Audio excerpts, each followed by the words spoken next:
Govindachami jail ചാടി. 2 ദിവസം മുമ്പ് പത്രത്തിലെയും ടി വിയിലെയും പ്രധാന വാർത്ത അതായിരുന്നു. ഉടനെ തന്നെ പിടിയിലാവുകയും ചെയ്തു. ജയിലിൽ ചോറുപേക്ഷിച്ച് ചപ്പാത്തി തിന്നാണ് തടി കുറച്ചതെന്നാണ് ഗോവിന്ദചാമിയുടെ അഭിപ്രായം. അപ്പോൾ ചപ്പാത്തി തിന്നാൽ തടി കുറയും. അതിപ്പോൾ ഗോവിന്ദചാമി പറയണ്ടല്ലോ. ഇവിടെ കേരളത്തിൽ ജോലിക്ക് വന്നിരിക്കുന്ന ബംഗാളികളെ കണ്ടാൽ അറിയാമല്ലോ. അവർ ചപ്പാത്തി കഴിക്കുന്നവരാണ്. അധികം തടിയില്ല, അധികം ഉയരമില്ല, അധികം തൂക്കവുമില്ല. വർഷങ്ങളായിട്ട് അവർ ഒരേപോലെ ആയിരിക്കുന്നത്.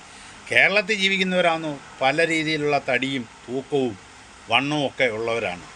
അപ്പം ഗോവിന്ദചാമി പറഞ്ഞതിന് ശേഷം ചപ്പാത്തി തീറ്റക്കാരുടെ എണ്ണം വർദ്ധിച്ചിരിക്കുകയാണ് തടി കുറയ്ക്കാൻ വേണ്ടി. പിന്നെ ഒരു കൈയില്ലാത്ത ഗോവിന്ദചാമി അതീവ വിദഗ്ധനാണെന്ന് ഗോവിന്ദചാമിയെ മുൻപ് പിടിച്ച ഒരു റിട്ടയർഡ് പോലീസ് ഉദ്യോഗസ്ഥൻ പറഞ്ഞ്, അവിടുത്തെ അന്ന് കേസന്വേഷണവുമായിട്ട് ബന്ധപ്പെട്ട് ഗോവിന്ദചാമിയെ പിടിക്കുമ്പോൾ അവിടുത്തെ ഡോക്ടർമാർ പറഞ്ഞ് മുന്തിയ ഇനത്തിൽപ്പെട്ട ആളാണ് ഇദ്ദേഹം, ജേഴ്സി ഇനത്തിൽപ്പെട്ടതാണ്, ഇദ്ദേഹത്തിൻ്റെ DNA ഒക്കെ പരിശോധനയ്ക്ക് വെക്കേണ്ടതാണ്, ഒരു പരീക്ഷണ വസ്തുവായിട്ട് ഉപയോഗിക്കാമെന്ന്. അതൊന്നും കേൾക്കാതാണ് ശിക്ഷിച്ച് ജയിലിൽ വന്നത്. ജയിലിൽ വന്നപ്പം ആദ്യം തൂക്കിക്കൊല്ലാനാണ് വിധിച്ചത്. ആളൂരാണത് ജീവപര്യന്തമായി ശിക്ഷ കുറപ്പിച്ചത്. അത് ആളൂരിനെ കുറ്റം പറഞ്ഞിട്ട് കാര്യമില്ല. അതുകൊണ്ടിപ്പം ഗോവിന്ദചാമി ഒരു കൈയും കൊണ്ട് ജയിൽ ചാടുന്നത് നമുക്ക് കാണാൻ പറ്റിയല്ലോ.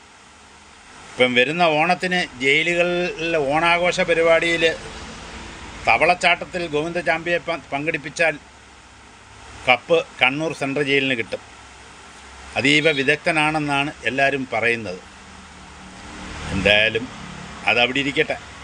ഗോവിന്ദചാമിമാർ ഇനി വർദ്ധിക്കാതിരിക്കാൻ നമ്മൾ ശ്രദ്ധിച്ചാൽ മാത്രം മതി. കേരളത്തിൽ 2 കൈയുള്ളവന്മാർ ഒരു പണിക്കും പോകാതെ കാലിനിടെ കൈയും വെച്ച് കിടന്ന് ഉറങ്ങുവാണ്. ഇപ്പോൾ ഉറങ്ങാൻ പറ്റിയ കാലാവസ്ഥയാണ്, നല്ല മഴയാണ്. ഇവിടെ ഒരു പണിക്കും അവർ പോകുന്നില്ല. അവർ വർഷത്തിലൊരിക്കൽ പൂക്കുന്ന ഒരു കായ്ഫലമുണ്ടല്ലോ, അതുപോലെ വർഷത്തിലൊരിക്കലേ ജോലിക്ക് പോകും. അതിനുശേഷം സുഖവാസമാണ്. കേരളത്തിൽ ഏറ്റവും കൂടുതൽ രാഷ്ട്രീയക്കാർ തൊഴിലെടുക്കാത്ത സ്ഥലവും കേരളമാണ്. സുഖവാസ കേന്ദ്രമെന്നാണ് സന്തോഷ് ജോർജ് കുളങ്ങര പറയുന്നത്. എന്തായാലും പണ്ട് വളരെ റിസ്ക് എടുത്തൊക്കെ ഇവിടുന്ന് പാഴ്വഞ്ചിയിലൊക്കെ ആളുകൾ ഗൾഫിലോട്ട് പോയിരുന്നു. ഇപ്പോൾ അതുപോലെ റിസ്ക് എടുത്താണ് ഇപ്പോൾ എല്ലാവരും ജയിലിലോട്ട് പോകാൻ നിൽക്കുന്നത്. കാര്യം അവിടെ നല്ല ചാപ്പാടും സുഖമാണ്. വെളിയിൽ കിട്ടാത്ത മദ്യവും മയക്കുമരുന്നും മൊബൈൽ ഫോണും എല്ലാ സൗകര്യങ്ങളും ജയിലിൽ അവൈലബിളായി കിട്ടുന്നെന്നാണ് ഇറങ്ങി വരുന്ന പ്രതികളും മറ്റുള്ളവരും ഒക്കെ പറയുന്നത്. നമ്മൾ ജയിലിൽ പോയിട്ടില്ല, അതുകൊണ്ട് നമുക്ക് അതിനെക്കുറിച്ച് അറിയത്തുമില്ല. എന്തായാലും ഈ സ്ഥിതി കേരളത്തിൽ ഓരോരോ ദിവസവും ഓരോരോ വാർത്തകൾ വരുവാണ്. കഷ്ടപ്പെട്ട് രാഷ്ട്രീയം ഉണ്ടാക്കിയ നേതാക്കന്മാർ മരിക്കുമ്പോൾ അവരെക്കുറിച്ച് അപകീർത്തികരമായ രീതിയിൽ ഫേസ്ബുക്ക് പോസ്റ്റ് ചെയ്യാനൊക്കെ ഇവിടെ ആളുകൾക്ക് ഭയങ്കര മിടുക്കാണ്. ഇങ്ങനെയുള്ളവനെ ജോലിയിൽ നിന്ന് പിരിച്ചുവിടുകയാണ് വേണ്ടത്. അവനെ അറസ്റ്റ് ചെയ്താൽ അവനെ ജോലിയിൽ നിന്ന് പിരിച്ചുവിടണം. ഒരുപാട് അഹങ്കാരികളുള്ള രാജ്യമാണ് കേരളം. സർക്കാർ ഉദ്യോഗസ്ഥരിൽ തന്നെ ഒരുപാട് പേരുണ്ട്. എന്തെങ്കിലും ഒരു പണി കിട്ടിക്കഴിഞ്ഞാൽ സാധാരണക്കാരെ വളരെ പുച്ഛത്തോടുകൂടി കാണുന്ന ആളാണ്. ഓരോ ദിവസവും നന്നാവാൻ വേണ്ടി എല്ലാവരും പാടുപെടുകയാണ്. അതിന് ഓരോ ദിവസവും കേരളം താഴോട്ടാണ്. പ്രകൃതിക്ഷോഭവും മറ്റും കൊണ്ടും റോഡുകളെല്ലാം നശിക്കുന്നു. വികസന പ്രവർത്തനങ്ങൾക്ക് ഫണ്ട് കണ്ടെത്തുന്നത് ഫണ്ട് അനുവദിച്ചാൽ അതിൽ അഴിമതി. എല്ലാ സ്ഥലത്തും അഴിമതി കൊടികുത്തി വാഴുകയാണ്. അതുകൊണ്ട് നമ്മുടെ പുരോഗതിയെ പുറമോട്ട് തട്ടുകയാണ്.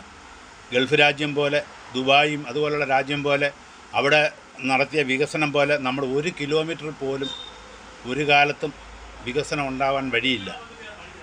ഓരോരോ സ്ഥലങ്ങൾ ഓരോരോ വിശേഷങ്ങൾ കൊണ്ട് പേരെടുത്ത് പറയുന്ന പല സ്ഥലങ്ങളുമുണ്ട്. ഇപ്പം ആറന്മുള പള്ളിയോട സദ്യ കൊണ്ട് പേരെടുത്തതാണ്.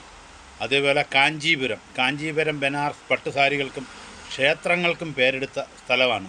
അതുപോലെ വാരണാസി പട്ടുകൾക്ക് പേരെടുത്ത സ്ഥലമാണ്. ഗുജറാത്തിൽ ഒരുപാട് ഫാക്ടറികളും ബോംബെയിലും ഗുജറാത്തിലും ബാംഗ്ലൂരിലൊക്കെ ഒരുപാട് ഫാക്ടറികളുണ്ട്. അതേപോലെ പേരെടുത്ത് പറയാൻ പറ്റിയ ഒരു സ്ഥലം കേരളത്തിൽ വളരെ കുറവാണ്. കൊതുകുകൾക്ക് പേരെടുത്ത സ്ഥലമാണ് കൊച്ചി.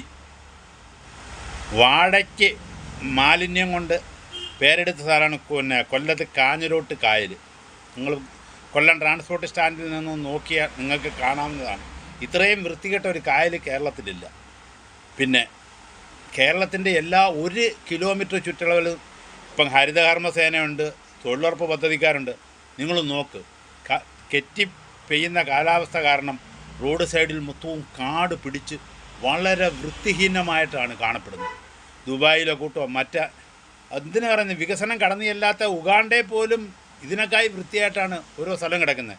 കേരളം ലണ്ടൻ പോലാണെന്ന് മുഖ്യമന്ത്രി പറഞ്ഞാൽ പറ്റത്തില്ലല്ലോ. മുഖ്യമന്ത്രി ഇറങ്ങി സാധാരണക്കാർ സഞ്ചരിക്കുന്ന പോലെ സഞ്ചരിച്ച് നോക്കണം.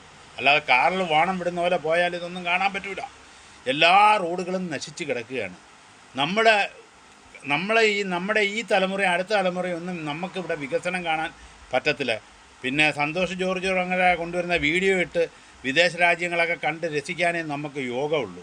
നമ്മളൊരു കാലത്തും നന്നാവത്തില്ല. അതാണ് ഇപ്പം ഇനി അടി മുതൽ ഇനി ഇളക്കി നന്നാക്കാമെന്ന് വിചാരിച്ചാലും ഇനി വലിയ പാടാണ്. കാര്യം തൊഴിൽ ചെയ്യാതെ ശമ്പളം പറ്റുന്ന ഉദ്യോഗസ്ഥർ കേരളത്തിൽ അങ്ങോളം ഇങ്ങോളം ഉള്ളിടത്തോളം സ്ഥിതിക്കും, തൊഴിൽ ചെയ്യാതെ പിരിച്ച് ജീവിക്കുന്ന രാഷ്ട്രീയക്കാരുള്ളിടത്തോളം സ്ഥിതിക്ക് ഇവിടെ ഒരിക്കലും ഗതി പിടിക്കാൻ പോകുന്നില്ല.